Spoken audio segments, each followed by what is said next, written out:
अस्सलाम वालेकुम, welcome to my channel FH cooking and baking. उम्मीद करती हूँ कि सब खैर आफियत से होंगे। आज की रेसिपी बहुत ही मज़ेदार, इजी और क्विक होने वाली है क्योंकि आज हम बनाने जा रहे हैं क्वेटा और पेशावर में बनने वाली सबसे मशहूर डिश नमकीन रोश, जो कि हम बनाएंगे बिल्कुल ट्रेडिशनल स्टाइल में। एज इट इज़ वही से ही रेसिपी आपके साथ शेयर की जाएगी जो कि रेस्टोरेंट्स में बनाई जाती है और बहुत ही बेहतरीन टेस्ट इसका, बहुत ही बेहतरीन इसके रिजल्ट्स आते हैं। बिल्कुल अच्छे से गल जाता है, बिल्कुल मक्खन की तरह मुंह में घुल सा जाता है। तो इसलिए आपने बिल्कुल भी वीडियो को स्किप करके नहीं देखना, एक एक स्टेप जो है सारा आपने फॉलो करना है। और साथ ही अगर आप मेरे चैनल पर नए हैं तो चैनल को सब्सक्राइब कर दीजिए और साथ ही बेल आइकन को भी ज़रूर ऑन किया करें।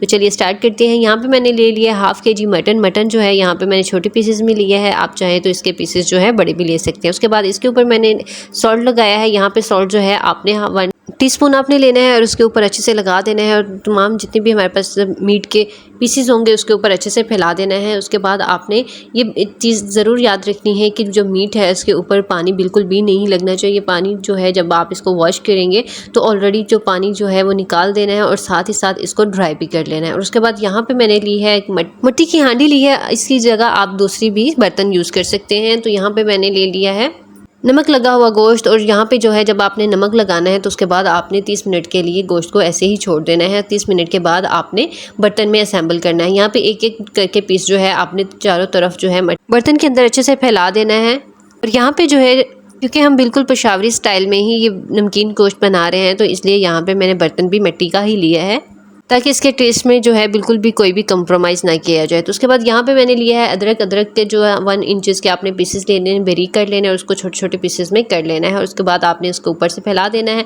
उसके बाद यहाँ पे मैंने लिया है एक प्याज जो है आपने ऊपर से उतार लेना है छिलका अच्छे से और उसके बाद उसको वॉश करके ये भी आपने इसके अंदर रख देना है। साथ ही मैंने ली है सब्ज़ मिर्च आपने 2 अदद लेनी है बड़े साइज़ की, उसको वॉश करके आपने इसके अंदर रख देना है।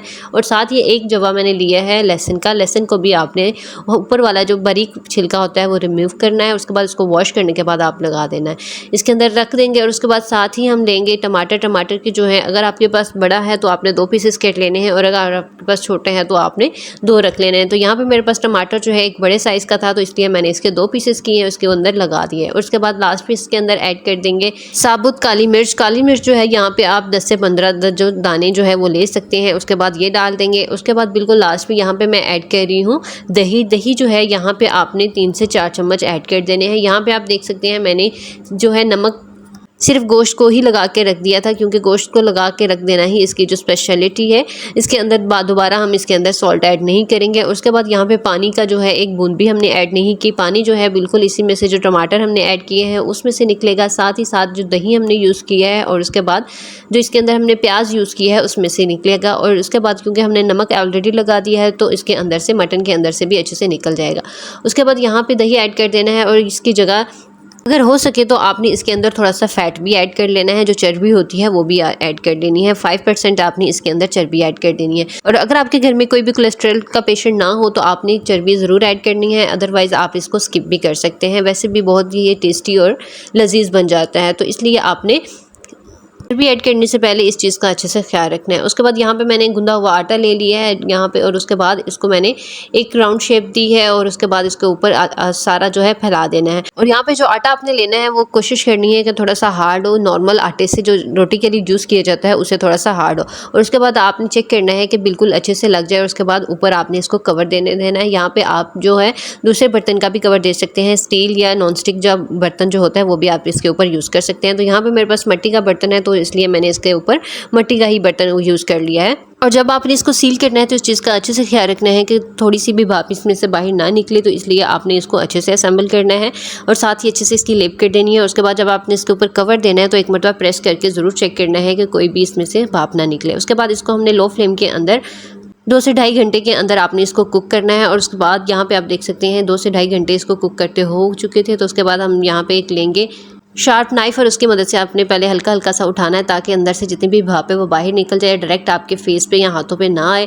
उसके बाद आपने एक नैपकिन लेना है, नैपकिन की मदद से ही आपने इसको जो इसके ऊपर कवर होगा उसको हटाना है। उसके बाद यहाँ पे हम लिखते हैं कि यहाँ पे कितना पक चुका है। तो आप देख सकते हैं बिल्कुल सॉफ्ट हो चुका है, बिल्कुल अच्छे से गल चुका है। तो उसके बाद हम इसके ऊपर से कवर हटाएंगे और इसको निकाल लेंगे एक प्लेट के अंदर। तो अब माशाल्लाह बहुत ही टेस्टी, बहुत ही यमी, बहुत ही मखनी जो है हमारे पास जो है रेडी हो चुका है। और आप नीचे से देख सकते हैं बिल्कुल बिल्कुल भी नहीं लगा।